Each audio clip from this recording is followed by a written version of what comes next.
All right, everyone, can you hear me?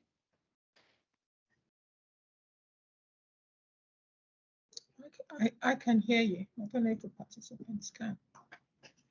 All right, then. So we're going to start today. Greetings, everyone. We are delighted to extend a warm welcome to everyone of you to our second webinar hosted by the AFRONE. We are glad to have you all on board and looking forward to making this a fruitful session. Like the last time, before we begin today's session, here are a few guidelines to help you make the most of our meeting. First of all, the microphones and the cameras are all off. So just to minimize the distractions and ensure optimal quality, we kindly request all attendees to keep their microphones and cameras off throughout the session. For the interaction, your active participation throughout the chat function is highly encouraged. Please add questions there. We will monitor and respond to as many as we can after the presentation.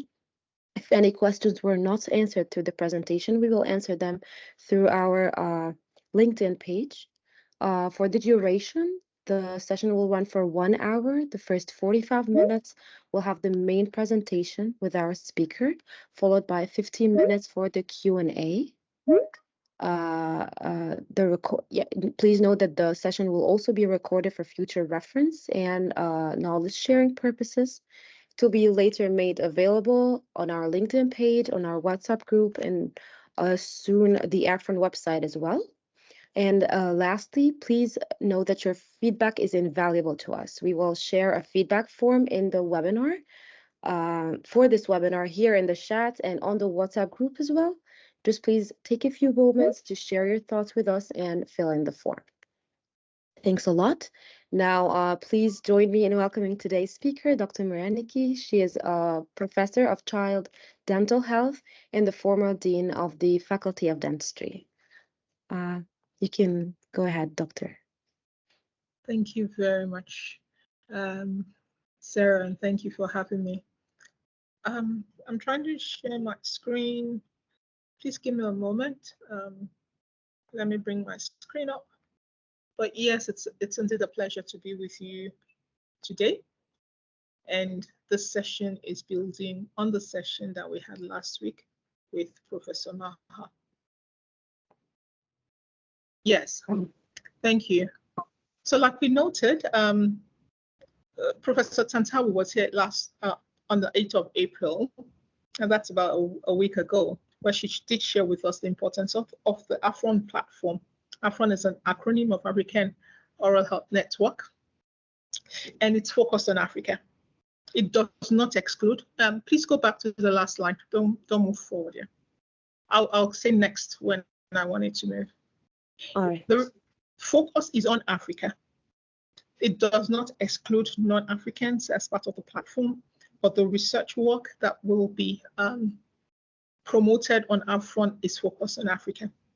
And the second thing, as you did here, is about research. It's focused on research. Hopefully the research outcome would inform programs, it will inform advocacy, it will inform policies, but it's about generating evidence to make a difference on the oral health of citizens on the continent. Next slide, please. And like I did note, this is a word cloud from our presentation. And like I did say earlier, please feel free to pick any word that you find of important to you in that word cloud. That should help you recall what she shared with us last week. For me, a few words resonates very well. One is for me is mentorship, and you probably would learn why. The second for me, of course, very strongly is AFRONE.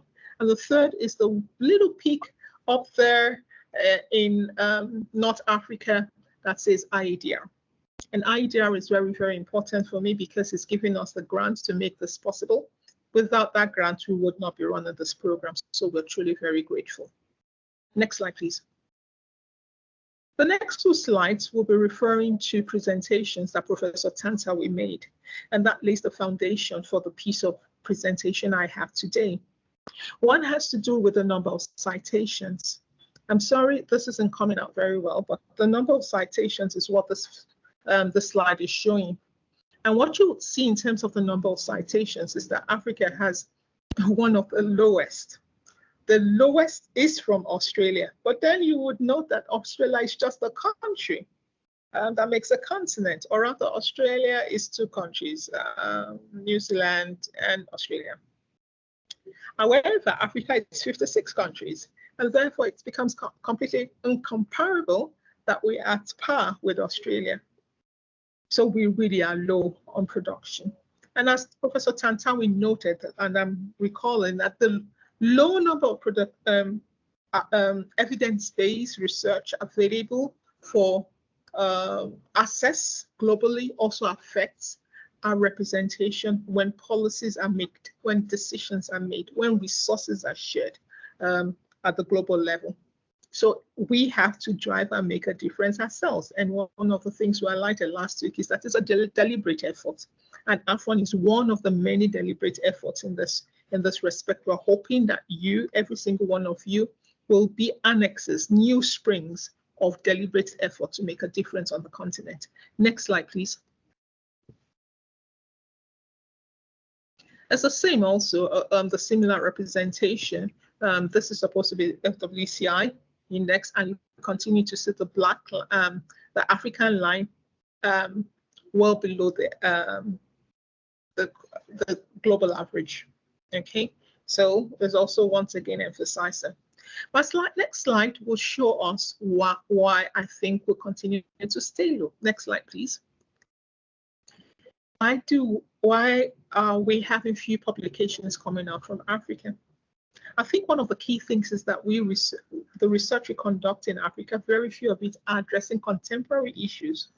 And because they're not addressing contemporary issues, we don't get our manuscripts out there in those places where it's important that it is cited and referenced.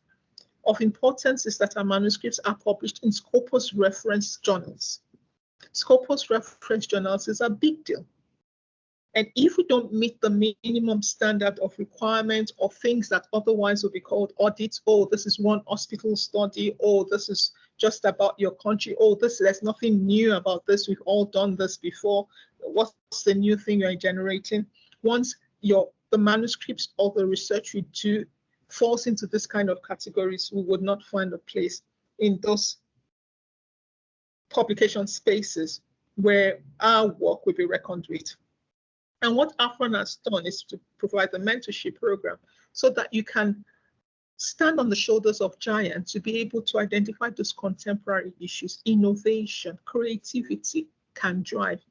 And believe me, nobody is born with creativity and innovation. You can build the ability to be innovative and creative in your research work. And the mentorship program for AFRONE is something we would encourage you to please maximize. It is for a period of 12 months, I think, if I can recall well. The entire program sponsored by IGR is 24 months. So please maximize this so that you can leave with something that is yours and you can translate going forward. Another thing of importance is that many of the research you do, it seems like audits. You do it in a little part in one hospital, in one little corner, one of 774 local governments, and then these journals do not take it because it doesn't represent, it's not of importance to their audience. What AFRONE has provided you is a platform for networking, such that you can meet other people around countries, multiple people from various parts of your country, and multiple people from the region where you can network and do quality research that is representative of regions, sub-regions, and therefore that would be very highly interesting. If you write about oral health problems in West Africa, it will be of greater interest than talking about oral health in one of 700 local governments in my country. And finally is also the issue of training. Training is supposed to build our competency to be able to do research better by improving our proficiency, our skills, and our knowledge.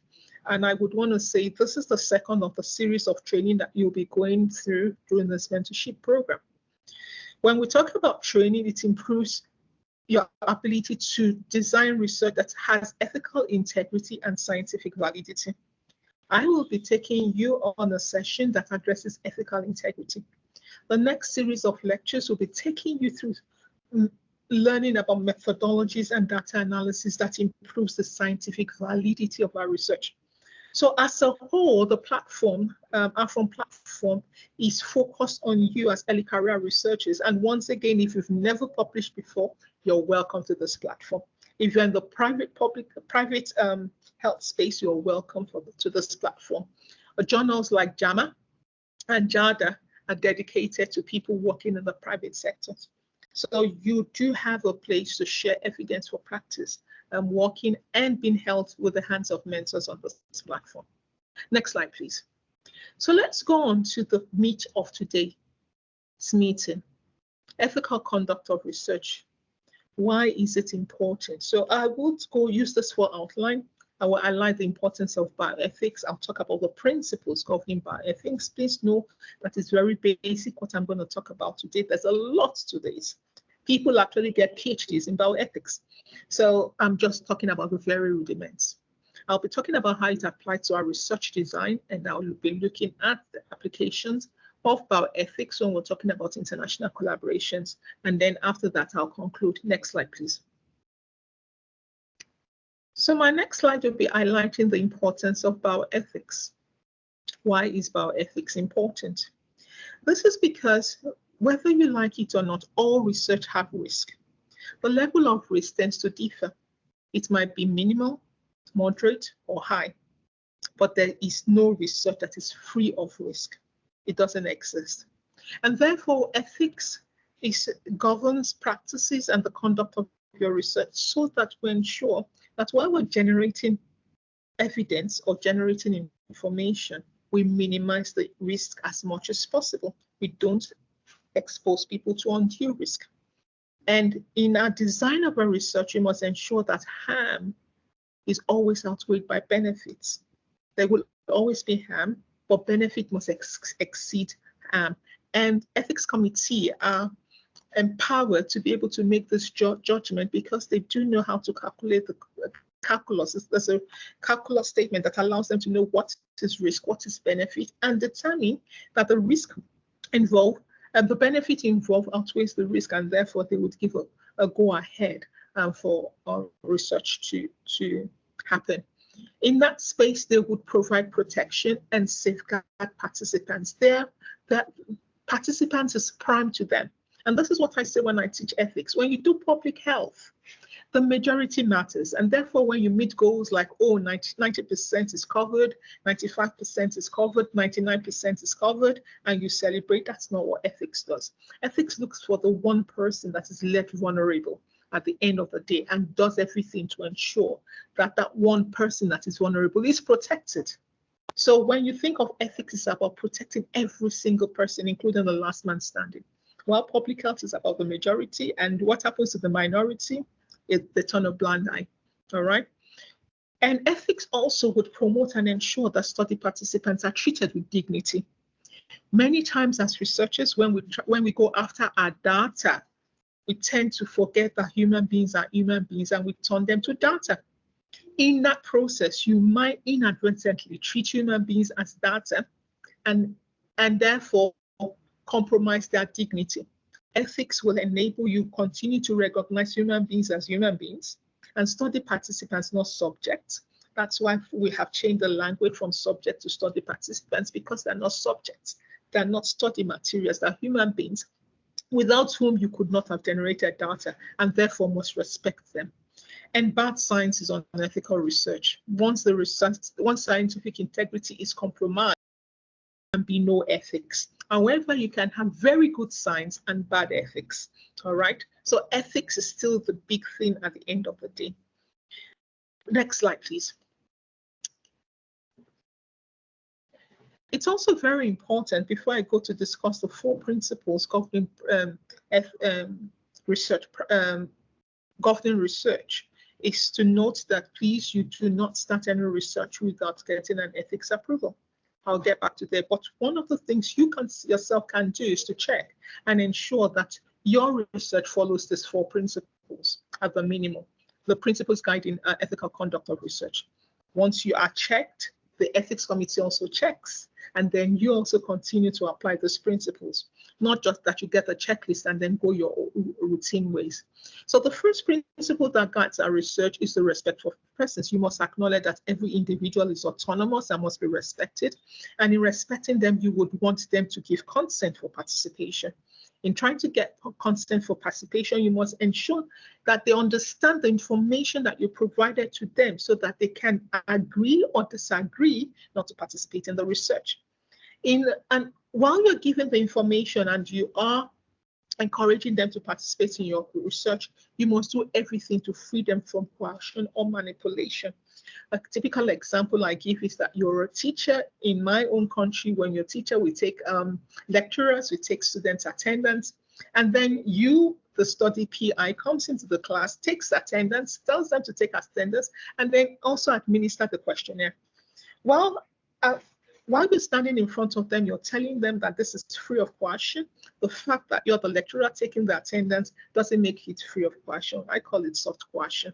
So everything you do when you're administering and the implementation process, you must look at it with, I call it shine your eyes, with details so as to be sure that there's no coercion or manipulation.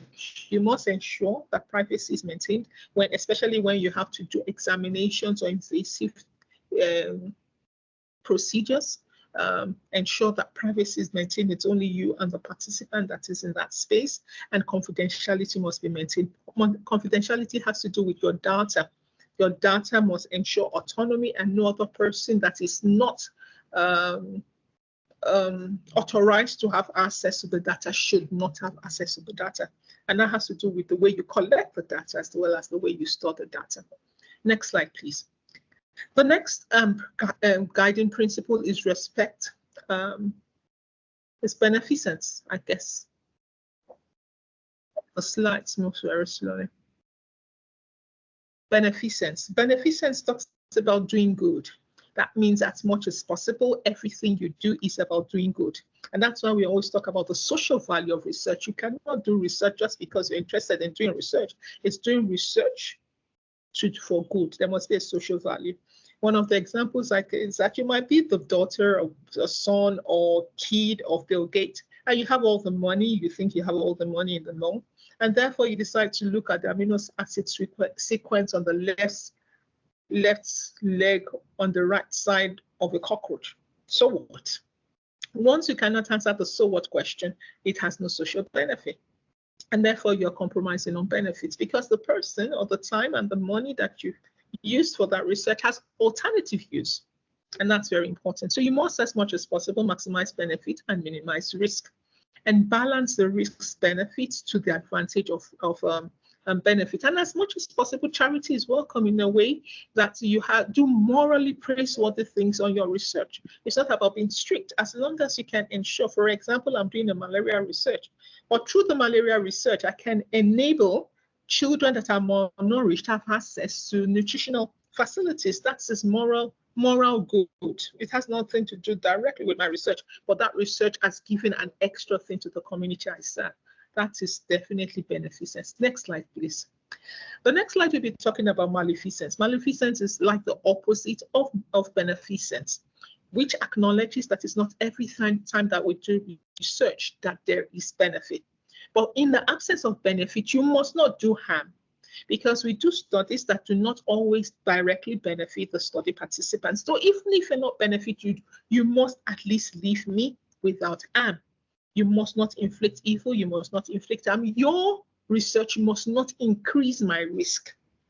For example, I work with people who are sexual minorities, and in my country, sexual minorities are outlawed.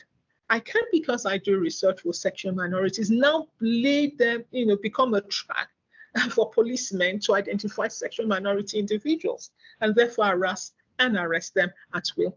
So you must avoid harm in every way possible. And this is also highlighted in those who are medical doctors amongst you, it's the Hippocratic Oath, and whatever moral guidance you use, the Bible, the Quran, this is also a major thing that is highlighted. No harm, avoid harming people. Next slide, please. The fourth principle is that of justice. And ironically, of the four principles, this is the most powerful. It edges around human rights, but many times is the least often respected. It is talking about equal opportunities. You do not recruit participants because it is easy to recruit them. You, for example, in my own country, we have minors who get married, and it is approved by the Sharia law in my country in the north. But you know, there are minors, and because you're doing something on sexual and reproductive health in the north, because you do not want to go through the ethics of getting informed consent from minors that requires that you also get consent from their parents, you decide to do research that is recruiting 18 to 20 and leave the 13 and 14 or 19 because of your difficulty in research. That's a research that is not just, because the research outcome will not be of benefit for those ones that you did not recruit and you did not find issues around, despite the fact that they definitely are the ones that are most in need of the research outcomes. Or you go to communities where it's so easy for you to recruit participants, but people that are rich, because they're behind walls, you cannot get them, you would not recruit them. Yet at the end of the day, the result of the study is for the benefit the rich at the end of the day. So this is about justice, equal opportunities, fairness in recruitment, and ensuring that benefit and burden of the research is borne equitably by all. And it's about making sure equality is as feasible as possible in your research. Next slide, please. So you find out that Research Ethics Committee usually takes this into consideration when they are taking decisions. Once again, you cannot start a research without your ethics approval. They would look at the benefits since they look at justice and they look at respect for persons. With respect of persons, they would ask for your informed consent, and when the person doesn't have the competency to agree to consent, there's surrogate consent, and for those that are minors, they ask for assent. And they look thoroughly to ensure that the participants, especially vulnerable populations, are protected throughout the research, and we'll be looking at what this means. When they look for respect for the principles of justice, they want to ensure that the selection of your study participants is just. You have a reason to include and you have a reason to exclude. You must have a reason to include and you must have a reason to exclude, because you cannot unjustly exclude people from the benefits of research and unjustly include people for the burden of research.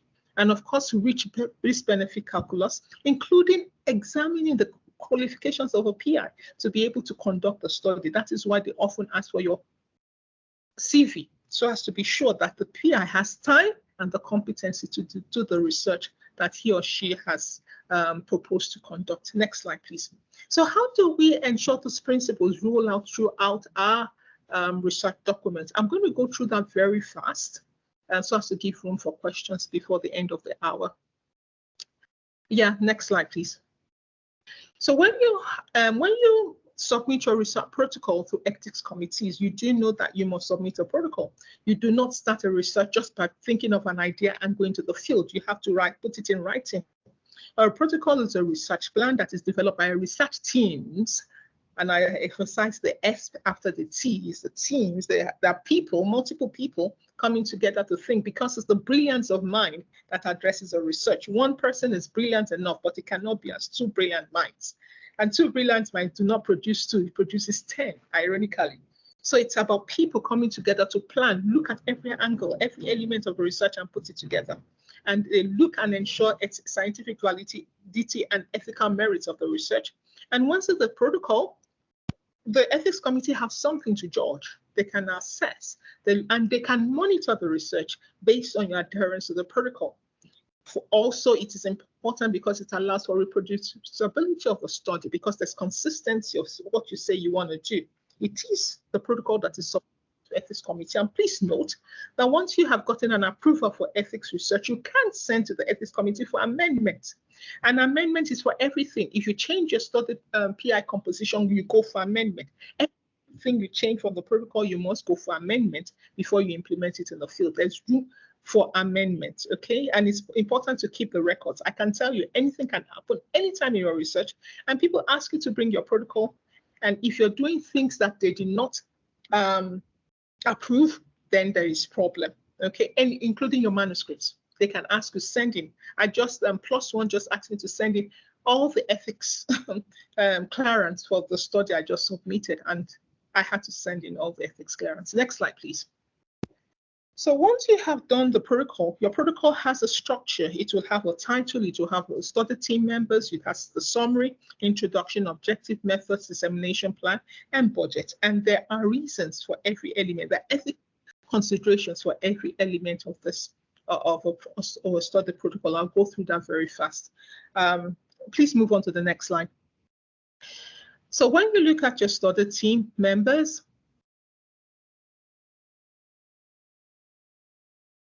yeah, apology for the slides moving slowly. Are you moving to the next slide already? So when you look at your study team members, you want to study their competency to be able to undertake the research. So you would expect that there's a range of expertise. So this is not the time to bring your friends to a research. This is not, research is serious business. It's not about acquiring papers. It's about answering a social problem. You want to answer a social problem, a problem that needs of social value. All right, so you bring the people that have the competency to come on board. Of course, it's important to bring team members you can work together, but it's not about doing a favor for a friend.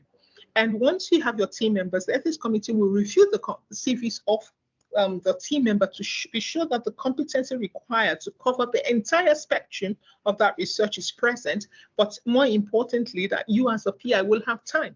If your CV shows that you already have 27 studies already ongoing, and this is the 28th one that is going to take 30% of your time, definitely you do not have the time to be able to manage this protocol. And they look at it and they haven't seen how you have framed others to be able to take the responsibility for your research, then they would not approve. They might not approve because you truly don't have time to manage this research. And this is very important, the review of the study team members, so as to reduce the risk of harm, which we already discussed about in terms of non-maleficence. Next slide, please. The slides have to move faster than this. Your study summary is very important. Usually when you send a study summary, it's not all members of the ethics committee that will go through the protocol. A few would go through the review, but all ethics committee members will have copies, and it is the summary that is sent to them. At the minimum, the briefs will ask you to include the study justification as well as the study objective, and more importantly, the study methodology. The study methodology is the most important thing. It's the strength of your study. Once your study method is wrong, that is the point when your manuscript will be rejected, once there's a problem with the study methodology. So your study methodology must be written in detail enough for them to be able to review it and ensure the scientific validity of the study you're undertaking. And I asked the question, do you think study protocols will include a result? I would be glad to know that all the 36 persons present in this space would say no. You would say no because the study protocol you submit before you conduct the study, not after. So your study protocol can never contain a result. Once your study protocol has a result, when you have a result and you submit it for ethics committee for submitted to a journal for approval, and they say, oh, go and bring your ethics clearance, and then you go back to ethics committee, they would not address you because they do not look, they don't do peer review of manuscripts. They provide inputs before you go to the field.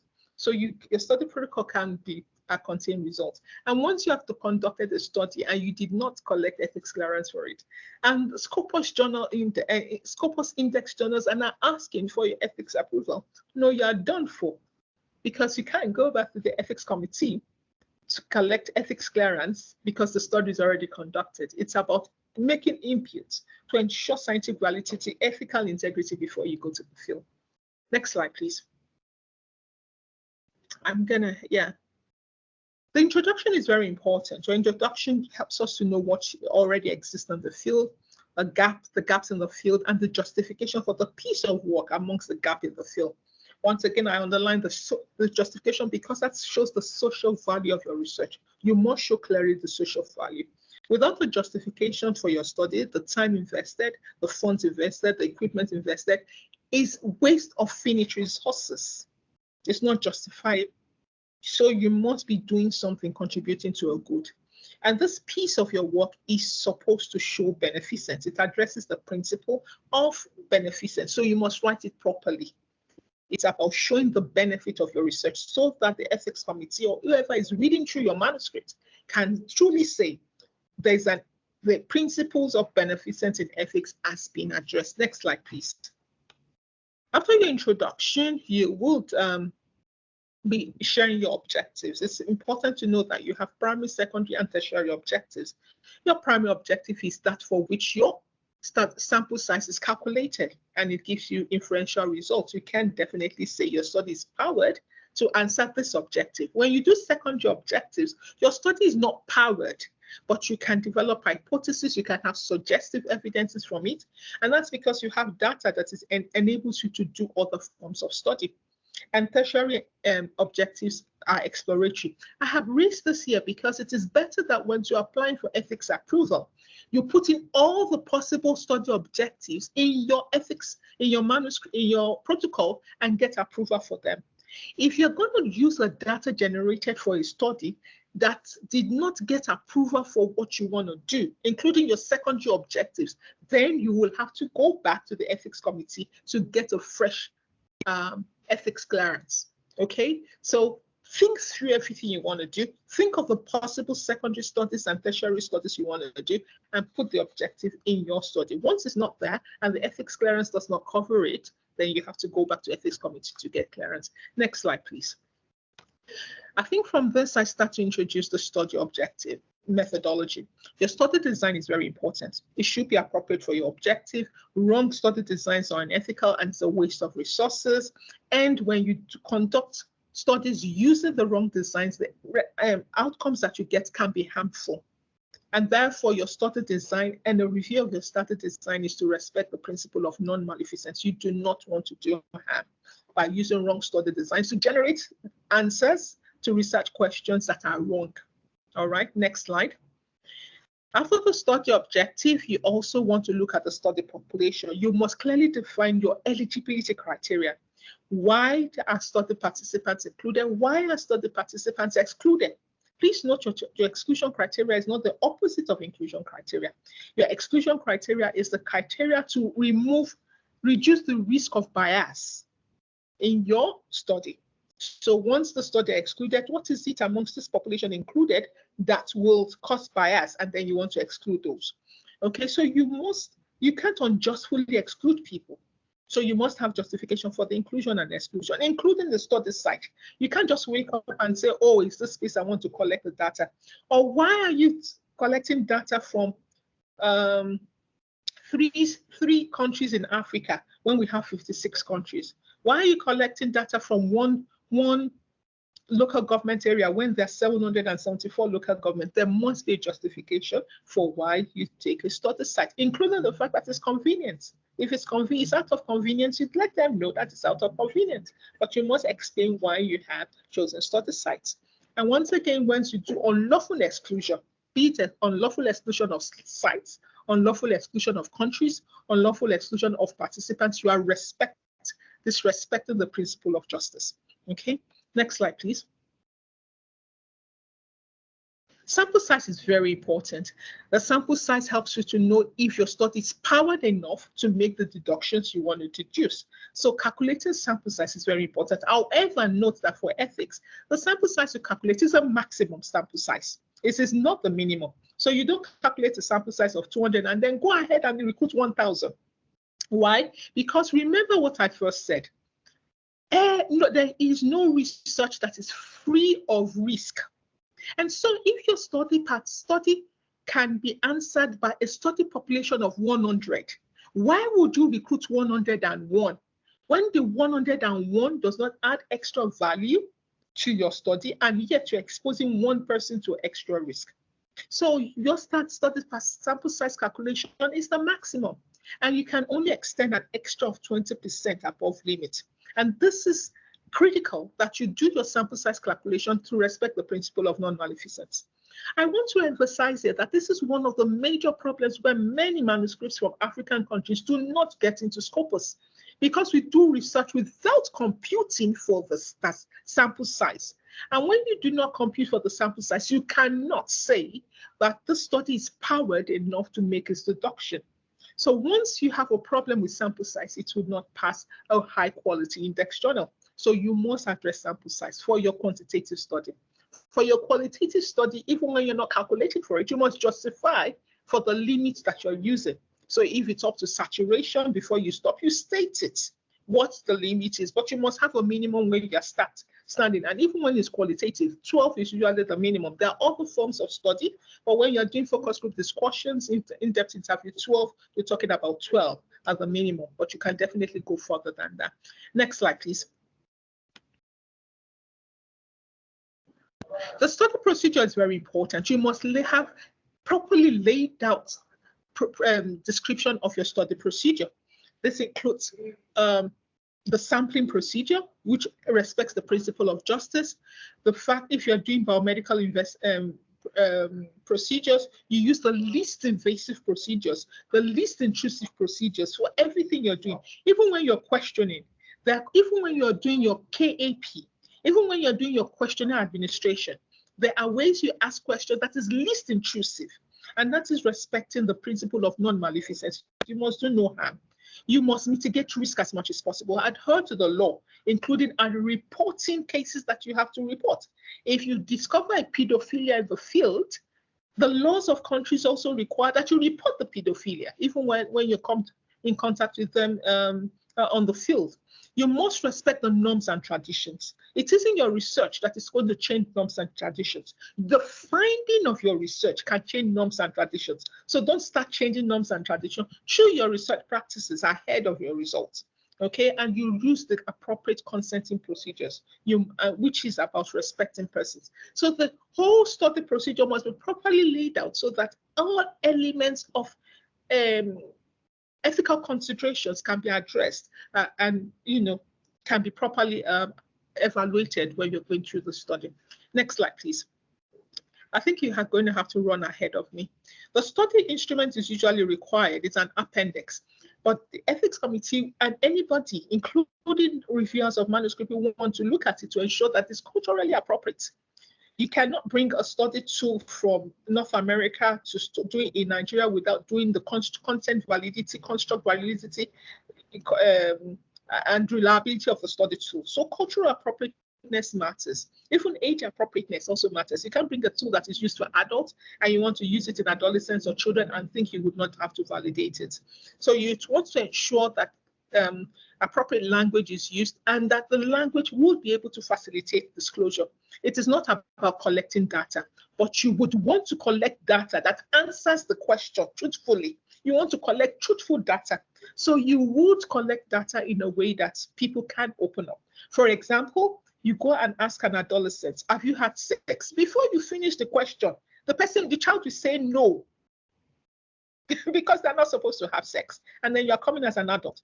But if you ask the question, if your team includes a social scientist and ask a question in a way that is very relaxing, we do know that adolescents do have sex, and we do know that, this. Have you had sex? You don't say have you had sex. You say, do you do anal sex or oral sex? You're not asking about do you have sex. If they don't have sex, they will say they don't have sex. If they already have sex, they'll tell you the time. So social science people must be on your team. They know how to ask these questions in a way that is culturally appropriate and culturally sensitive. And you focus on your study objective. Why have I said this? You don't go to the field to ask 1,000 questions. When you know that for your manuscript, you only need 10 questions. Focus on what you need. Don't spend time taking questions that you would not use. And many of us have data we've never used. It's a waste of time and resources. If you need only 10 questions to answer your research question, ask 10 questions, okay? Otherwise, you will be breaching the principle of non-maleficence. You're wasting people's time, precious time. If they're not on your research, they can go to sleep. It's an alternative use of time to participate in your research. So don't waste people's time and resources. If they've given of you, please use it. Don't keep that data on the shelf because you just felt you wanted to ask questions. No, it is not right. Next question, slide, please. I want to try and finish this in the next 6 minutes. Please note that your protocol must include a data analysis plan. You must write very good details, including your manuscript. Please note that when you write a protocol, also that is almost like writing your manuscript already. If you do a very good protocol, what you just change in the language, when you're writing the protocol, you say, I will do, I plan to. When you're writing your manuscript, you now say, I have done. You use the language I have done. So it's better to write a very good protocol because it's just changing the language when you're about to write your manuscript. And in that, you must include details about your study, independent variables, your dependent variables, how you're going to measure it. Please know that even if you say you are measuring age, people measure age differently. People can measure age as last birthday. People can measure age as next birthday. People can measure age as my mother's age. People can measure age in various ways, as simple as that. Let us know you're measuring your age. People can measure sex in multiple ways. How are you measuring your sex? It's binary, just male and female. While others might have 10 different sexes. So you let us know what it is, and you must let us know what statistical tools you're using for your bivariate analysis. It is chi-square, is it t-test, and the reason for choosing it. Your infection analysis, is it logistic regressions? Is it my multinomial? It must be clear. And what variables you are putting in your models when you're doing your infection analysis. How are the variables derived? You must be clear. You must be clear like an SOP, standard operating procedure, so that I do not need to put a call through to you to ask, what did you mean in that place you wrote? It is clear. Somebody else anywhere in the world can take it up and redo this. A clear data analysis plan respects the principle of justice. Next slide, please. And finally, please note dissemination is critical. If you do not disseminate your research results, you are breaching ethics. It is unethical not to disseminate your research results because you have wasted resources and you are delaying response. If you do not disseminate, people will think that answer is not known and we would now recruit money and time to repeat it. So you must disseminate. Okay, and there are multiple ways to disseminate. You go to conferences, you write blogs, you publish papers. There are multiple ways. If I ask you now to start to list, I'm sure we would spend another 10 minutes doing this. There are multiple ways. So please disseminate your results. And what principle does this respect, and why? I'm going to leave that as a question. You would answer me. Please just put your answers in the chat box. I'll come to it. What principle does this respect? When you disseminate, what principle are you respecting? If you do not disseminate, what principle are you breaching? I look forward to reading your answers in the chat box. Next slide, please. Next slide. And budget. It's not all ethics committees that ask for budget, but many do. And they want to be sure that you have appropriate resources to be able to do your research. Otherwise, you will be breaching and infringing on the rights of participants. For example, I might want to look at respiratory problems in malaria patients with malaria. Once you have malaria, you come to the hospital, you usually visit maybe twice.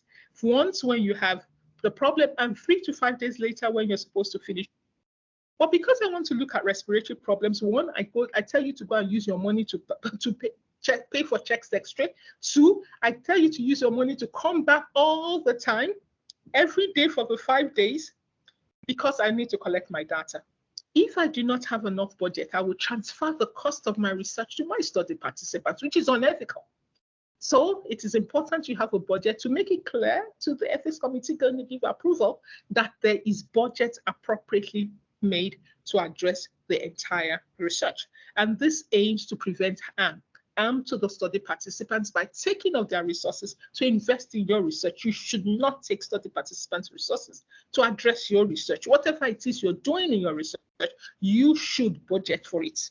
And if participants, remember, morally praiseworthy, give them reimbursement for their time, for their investment. If they're going to come to you multiple times, pay for their the transport trips is the right thing to do.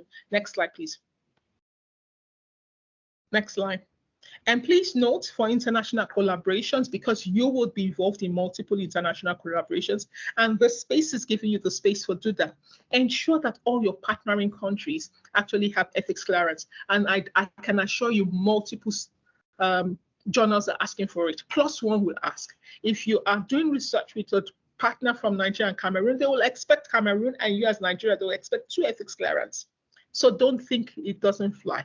If you're doing online surveys, that's a different thing. But if you are particularly going to countries to ask for data, you must get ethics clearance from your respective countries.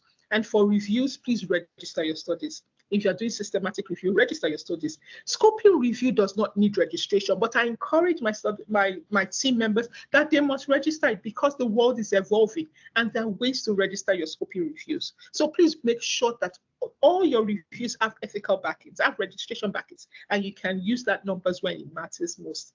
Please also make your data accessible publicly as soon as possible, and follow country rules when it comes to data transfer. Know what your country wants. If your country is not open to material transfer without a material transfer agreement, do not transfer materials from your country without material transfer agreements. Okay, many of you are early career researchers. You're going to go to the north for your PhDs, your masters. And many of you carry your specimens away from your country into another country without material transfer agreements. You are selling your country. You are selling your country. Data is huge money. You know, when you talk about gold, data is gold. And therefore, when you transfer data without a data transfer agreement that protects your intellectual property right, you're selling your wealth. And we have sold it in many ways. Just be conscious. Know the rules in your country and respect your data transfer agreement as well as material transfer agreement. Do not read niche on this. Otherwise, you are selling our gold, as many of our politicians have already sold. Do not hurt the crime and exploitation of Africa further by the research you do. I think I should be about ending now. Next slide, please. Yeah, so in conclusion, please know that ethics is about respecting the rights of individuals, not only the individuals, collective. I emphasize that because Africa is a collective nation.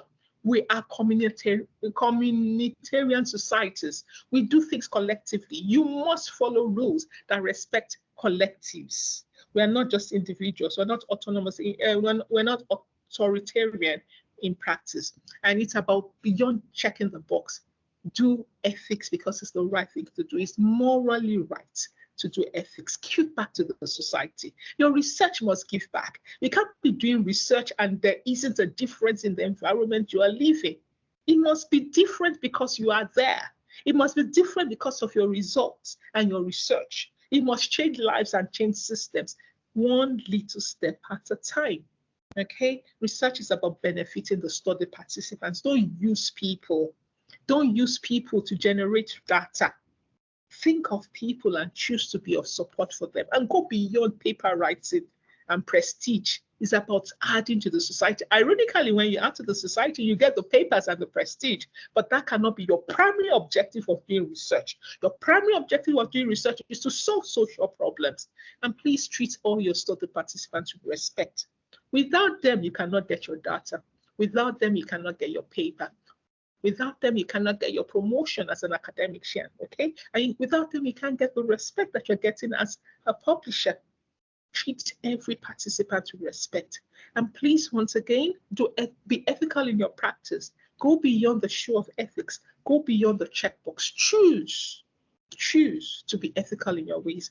My next slide shows the session we have next week. Next slide, please.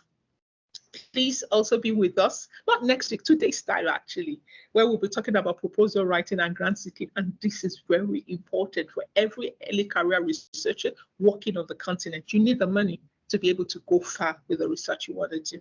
And on that note, last slide, please. I want to say thank you for listening. I spent so much time. I hope we can maximize the 7 minutes left to take questions. Thank you very much for listening. Over.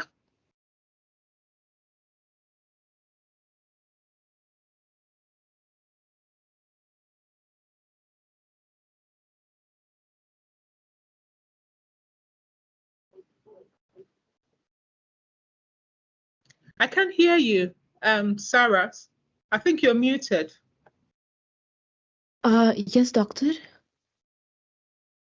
Yeah, I finished it. Questions? Yeah.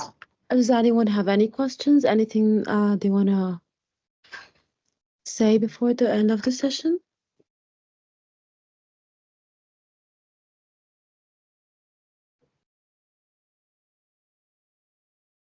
Okay. I think there's a hands up, and please help me to read the questions in the chat box. If there are questions in the chat box, please read them for me. Somebody has their hands up. Yes. Somebody's hand is up. Yeah, Doctor. Okay, give me 1 minute, please. I'll see. Yes, Dr. Meha, you can go ahead. Yes, thank you very much. Thank you very much, Marenki, for the wonderful presentation and the insights that you shared. I have a question about the protection of researchers' rights. Okay, you mentioned the point about doing collaborative research, and during this process, like early career researchers and even mid-career researchers will be collaborating with people from other countries. These researchers may have like more experience, have been doing research for longer periods of time. So how do we protect the rights and interests of researchers from African countries when they are doing multi-country studies? Thank you very much. Excellent question. Excellent question. And I'm going to start by saying, when you're invited for international collaborations,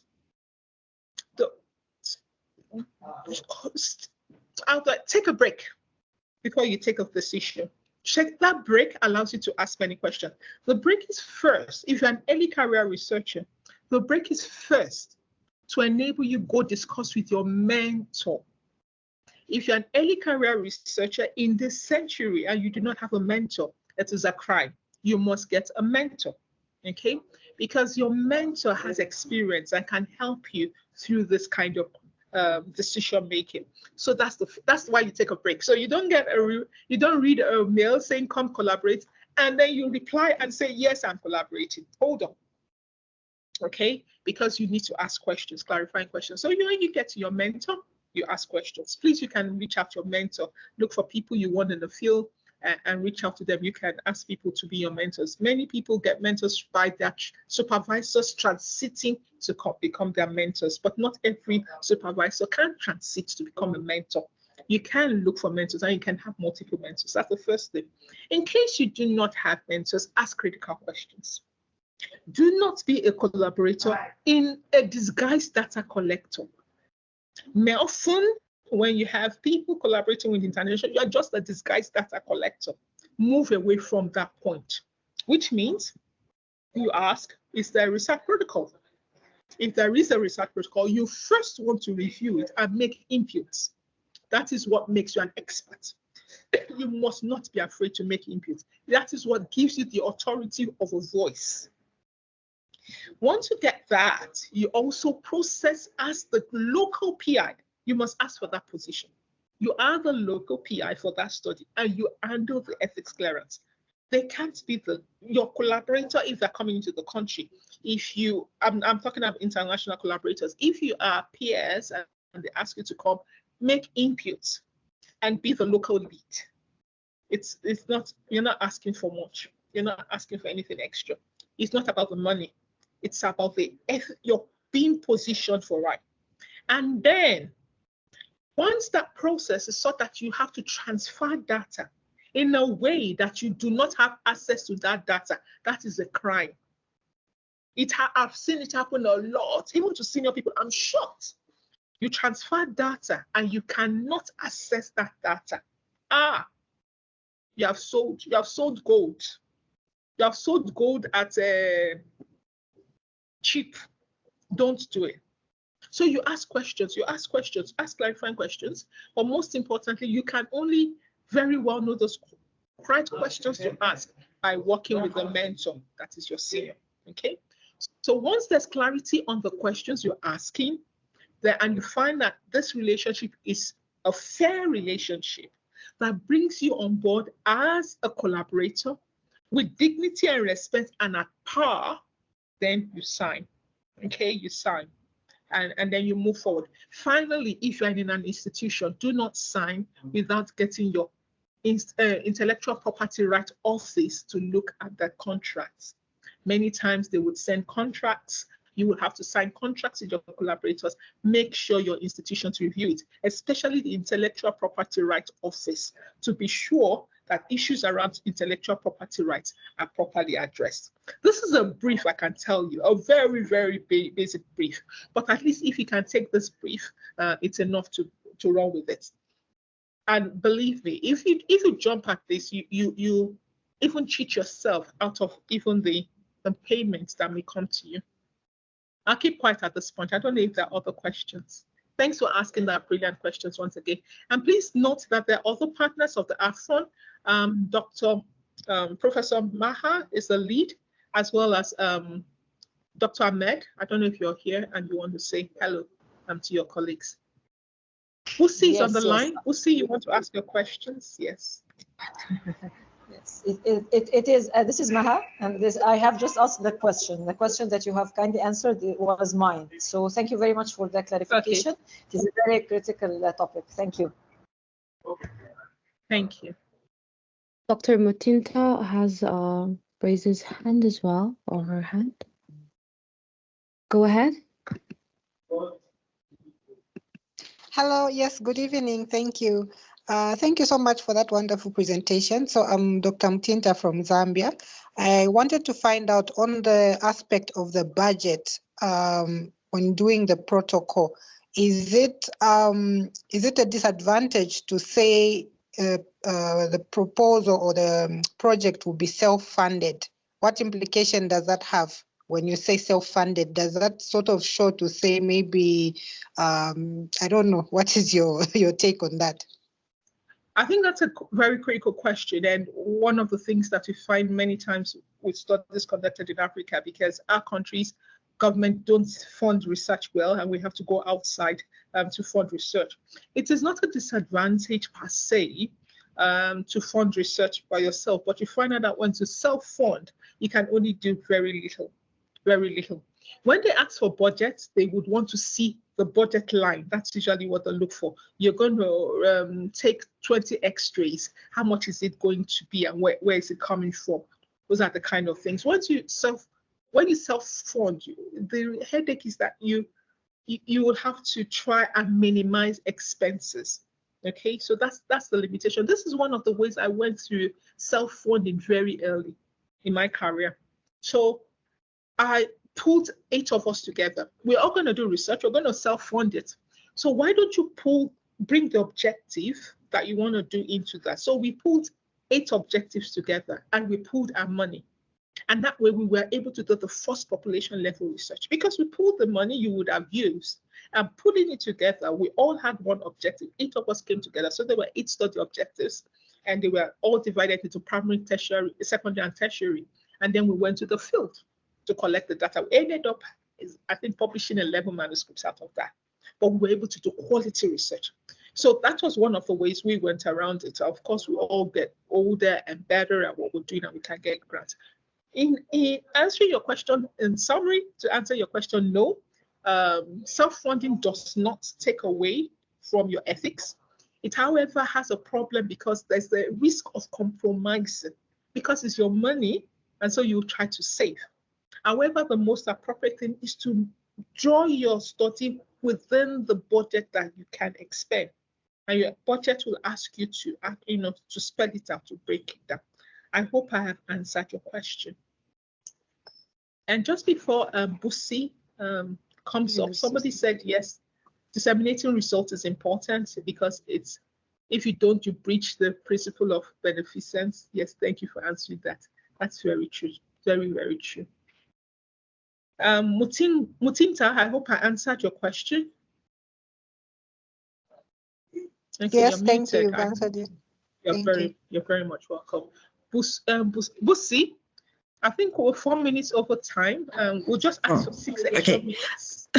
Yeah, sorry, I had my question on the chat. It's more of a comment, but I wanted to hear what you think of that. You know, sometimes we work with the social scientists, of which I'm one of them, and yes, in our international collaborations, the social scientists are not from the same communities where we are conducting the research, and people tend to rely on those. And I find it sometimes it's not quite viable because they do not understand, the culture. And when you read also the publications, you do pick up that in actual fact.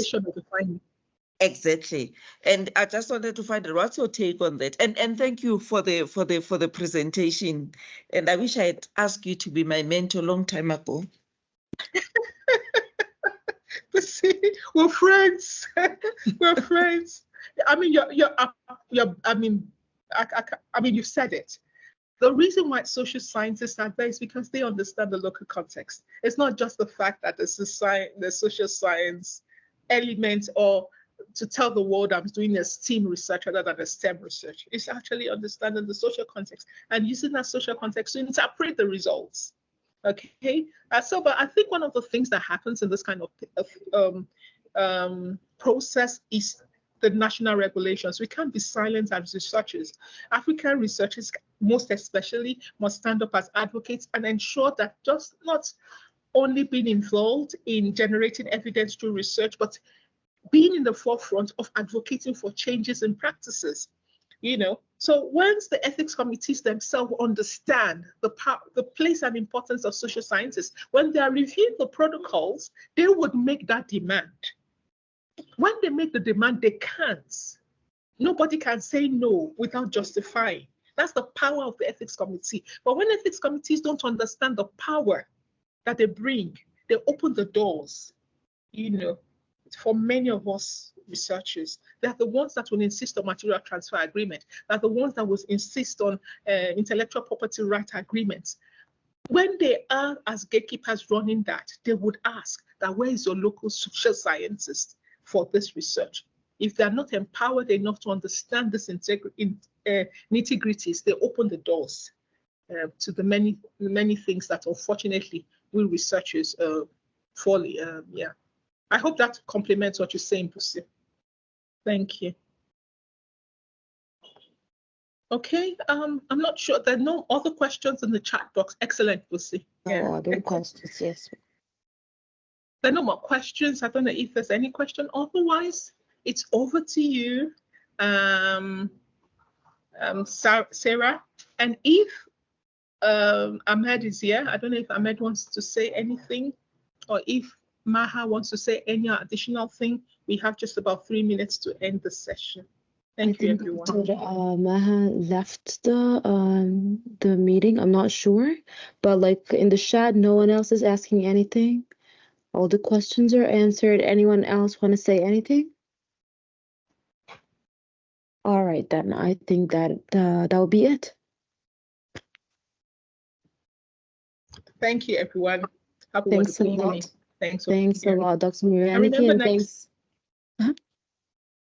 We have another session on the 17th. 2 days time. See you then. Bye.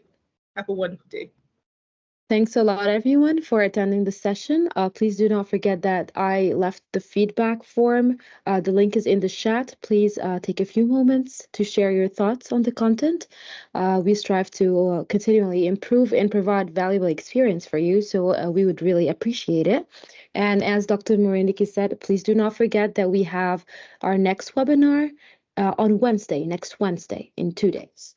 So we have the link on LinkedIn, and I will provide it on WhatsApp as well for registration for the next webinar. And have a great evening, everyone. Bye. Bye-bye.